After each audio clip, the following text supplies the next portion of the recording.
les membres du gouvernement qui seraient impliqués dans cette affaire sont invités à en tirer les conséquences qui s'imposent.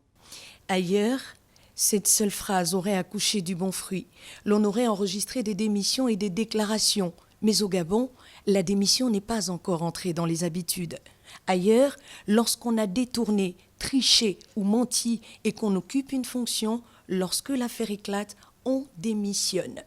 La sortie du gouvernement a eu le mérite de pousser toutes les personnes responsables à un quelconque niveau dans cette affaire dite du Kevazingo Gate, d'éviter l'humiliation et sortir par la grande porte, car un adage africain nous enseigne que l'homme qui reconnaît sa faute publiquement peut se targuer d'être un homme avec un grand H. Suivez mon regard.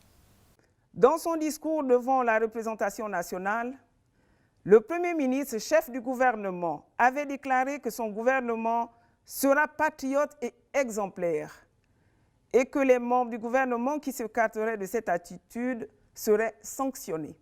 Si l'on s'en tient à la définition qui dit que le patriotisme désigne le dévouement d'un individu envers le pays qu'il reconnaît comme étant sa patrie, l'on est en droit de s'interroger sur l'état d'esprit qui entoure une personne lorsque, consciente de ce que son acte peut entraîner comme conséquence, décide tout de même et en toute responsabilité de fouler aux pieds toutes les valeurs humaines et morales. 353 conteneurs, pourtant scellés, disparaissent par un coup de baguette magique. Personne n'a rien vu. 200 réapparaissent un jour à plusieurs endroits. Personne ne sait comment. Nous sommes en plein dans une fiction de Nollywood. Le procureur de la République qui a rendu publique cette affaire poursuit son enquête, mais dans les quartiers, il se dit que les noms cités dans la déclaration du gouvernement seront hélas les seuls à porter la faute et que, comme l'opération Mamba, ce sera juste un feu de paille. Ali Bongo, le chef de l'État, dit « Corruption, tu ne passeras plus par le Gabon ».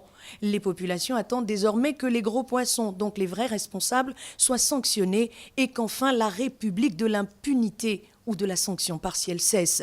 Désormais, chacun doit répondre de ses fautes et ce, quel que soit son niveau de responsabilité. C'est en tout cas le message indirectement lancé par les dirigeants gabonais.